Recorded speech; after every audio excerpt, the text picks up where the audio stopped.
Good morning. একদম সকাল সকাল ঘুমিয়ে গিয়েছিল। এখন 9টা বাজে, আমরা যাচ্ছি ব্রেকফাস্ট করতে। অলরেডি সবাই চলে গেছে, আমার জামাই চলে গেছে, তো আমি হচ্ছে লাস্টে। চলেন আজকে সকালটা শুরু করি। আমরা যে রিসোর্টটাতে এসেছিলাম এখান থেকে এটার সাথেই মানে ইনক্লুডেড ছিল ব্রেকফাস্টটা। তো আমরা সবাই মিলে চলে গেলাম ব্রেকফাস্ট করতে। তো এখানে অনেক অনেক খাবার ছিল, কিন্তু আমি আসলে বুঝতে পারছিলাম না যে কোনটার ভিতরে মানে পোর্ক আছে বা কোনটা হালাল বা কী কী জন্য আমি অনেক খাবার দেখলাম এবং আপনাদের জন্য ছোট ছোট ভিডিও ক্লিপ নিলাম। তারপরে ফাইনালি আমি শুধু একটা কি দুইটা আইটেম খেতে পারলাম। আর এই যে দেখেন অনেক রকম নাস্তা এখানে দিয়ে রেখেছে খাওয়ার জন্য এবং অনেক মজার মজার খাবার। তো আমার মেয়ে আসেনি, আমি আমার হাজব্যান্ড আর আমরা যারা এসেছিলাম সবাই মিলে আমরা এখানে এসেছি ব্রেকফাস্ট করতে। তো নাস্তা খাওয়ার পর আমরা একটু রেস্ট নিব, রেস্ট নিয়ে আমরা ফিরে যাব গঞ্জতে।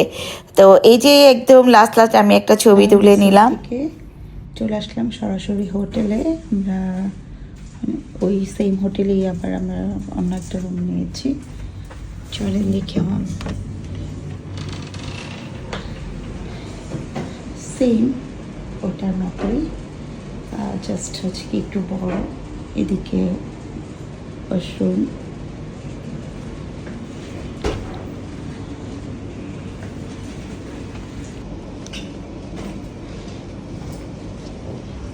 টু বেড, বিকজ আমরা হচ্ছে 3 জন থাকবো, আমার মেয়েও থাকবে সাথে। আমরা এখন যাচ্ছি লাঞ্চে কিছু খাবো, আনার জন্য নিয়ে যাবে না, ওর জন্যই যাচ্ছে মেবি। আমরা এই দোকান থেকে মোমো কিনলাম। এখন আমরা এসে সাবমিট কিনে মেয়ে কিছু খাবে, ওর জন্য আসছে। বাবা তার মেয়ের জন্য নিচে মানে বসে বসে নিচ্ছে, নিচে বসে বসে নির্দেশ করতেছে ভিডিও কল দিয়ে যে কোনটা খাবে। এখন আমরা যাচ্ছি মোবাইল মার্কেট, কারণ আজকে আমাদের একটা ডিনারের ইনভাইট আছে। তো একটু মানে মোবাইল মার্কেটে ফাঁকে একটু কাজ সেরে আসবো, দেন যাবো দাওয়াতে। চায়নার গঞ্জতে যাব আর মোবাইল মার্কেট যাব না, এটা তো হতেই পারে না।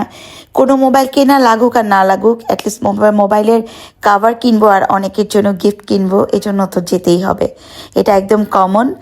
তো এই তো আমরা একটু তাড়াতাড়ি করে মোবাইল মার্কেটে ঘোরাঘুরি করে শেষ করলাম, কারণ আমাদের রাতে আবার ডিনারের আছে। তো এইভাবে আজকের ব্লগটা শেষ হলো। আল্লাহ হাফেজ।